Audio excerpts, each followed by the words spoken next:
Collector Abhishek Singh ji अभी त्रिपुरा में है, वो टेलीफोन करे थे कि सर हम तोरा 2700 वोट से पीछे है, लता जिता दिलिए है। दोस्तों, केंद्रीय मंत्री जीतन राम मांझी का एक वीडियो सोशल मीडिया पर खूब वायरल हो रहा है। इस वीडियो में केंद्रीय मंत्री ये कहते हुए सुने जा रहे हैं कि 2020 में 2600 वोट से हार रहे उम्मीदवार को डीएम से कहकर जीत दिला दिए थे। इस बार 1600 वोट से हारे, लेकिन हमें बताया ही नहीं गया। पहले सुनिए जरा, और ये किस सीट की बात कर रहे हैं और कहां की बात कर रहे हैं, और जो वोट चोरी का जो इल्जाम लगाया जा रहा है, इतने दिनों से जो चलता आ रहा है एसआईआर और चुनाव आयोग पर जो सवाल उठ रहे हैं, उसके बाद उस पर बात करेंगे। पहले आप इस वीडियो को सुनिए। उस समय 2700 वोट से हारे थे, हम प्रयास के लिए जीत गए। इस साल वो मात्र 1600 वोट से हार रहा। दुर्भाग्य हमारे है, उनका का दिमाग हो गई, हमरा से बात न कैलन और सीधे मैदान छोड़ के भाग गए। जौन साथी जो 2020 में जो कलेक्टर अभिषेक सिंह जी अभी त्रिपुरा में है, वो टेलीफोन करे थे कि सर हम तोरा 2700 वोट से पीछे है, लता जिता दिलिए है। अभी तो 1600 वोट से पीछे है, जिताने में कौन दिक्कत है।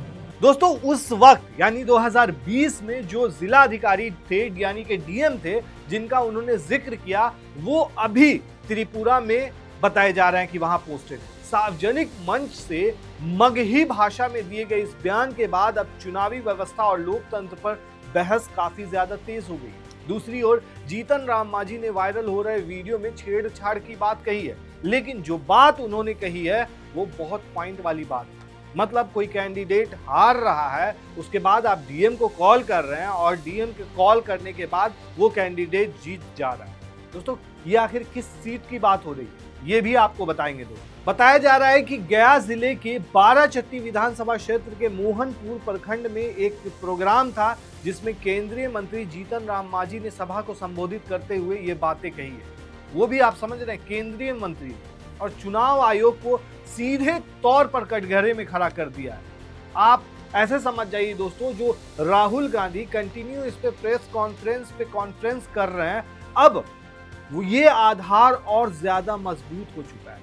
आप समझ सकते हैं दोस्तों, 2020 की बात आपको बता रहे हैं। 2020 का जब चुनाव था और लास्ट टाइम में काफी ऐसी सीटें थी जो शाम के टाइम में स्विंग सीटें बन गई, मतलब कि इस पाले में जाएंगी या उस पाले में जाएंगी, ये कंफर्म नहीं हो पा रहा था। 2020 की बात है, जिस वक्त आरजेडी सबसे बड़ी पार्टी बन के उभरी थी और उस वक्त उसे 75 सीट मिले थे शायद। उस वक्त की ये बात है, और उस टाइम में ऐसा लग रहा था कि अगर थोड़ी और सीटें मिल जाएगी तो आरजेडी पूर्ण रूप से एक तरह से महागठबंधन की सरकार बन जाएगी। उस वक्त दोस्तों तेजस्वी यादव ने भी आरोप लगाया था कि बहुत सारे सीटों पर जो है वो काफी ज्यादा खेल किया गया। तो अब जहां पे जीतन राम मांझी खुद कह रहे हैं कि डीएम को कॉल करना पड़ा और इस बार जो है उन्होंने कॉल नहीं किया, बताया नहीं।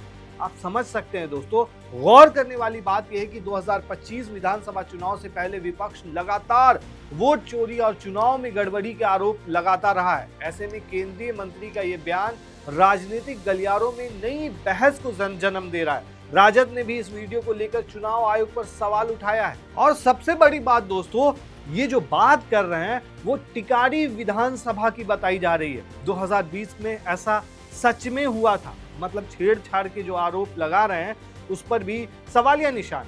2020 में कौन जीता था वहां, आप अपनी स्क्रीन पर देखिए। 2020 का ये रिजल्ट है टिकारी का, वहीं 2025 का ये रिजल्ट है।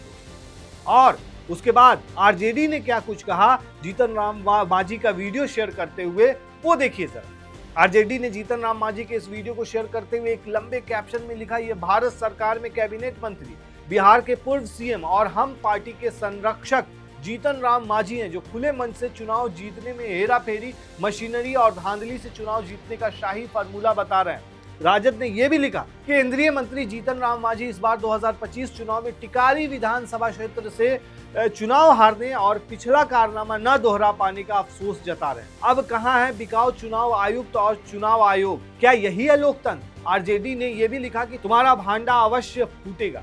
तो आप देख रहे हैं दोस्तों कि एक तरह से चुनाव आयोग पर किस तरह से आरजेडी ने आरोप लगाया है और सीधे तौर पर बिकाऊ बता दिया है चुनाव आयोग को और चुनाव आयुक्त को। आप समझ रहे हैं, बिकाऊ कहा जा रहा है यहाँ पे। ये अपने आप में कितनी बड़ी बात है। लोकतंत्र का पिलर माना जाता, मतलब कि आप लोकतंत्र की जो आत्मा बसी होती है उसी को आप इस तरीके से बता रहे हैं और इस तरीके के आरोप क्यों लग रहे हैं।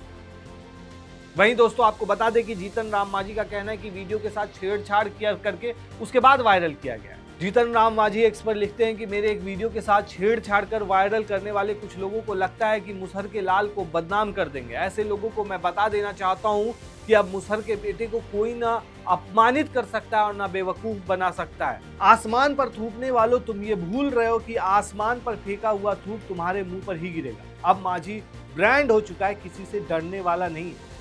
ये बात जो हुई ना, जो जीतन राम मांझी जो कह रहे हैं, वो यही वाली बात हो गई कि मतलब कुछ कहा जा रहा है, आरोप कुछ लगा रहा है और आप कुछ और कह रहे हैं। मतलब ये कौन सी बात है? जो बात कही है, मतलब जो वीडियो वायरल हो रहा है और इतने बड़े स्केल पर वायरल हो रहा है, उसके बाद सिटिंग जो केंद्रीय मंत्री हैं वो ऐसी बातें कह रहे हैं साफ सीधे तौर पर।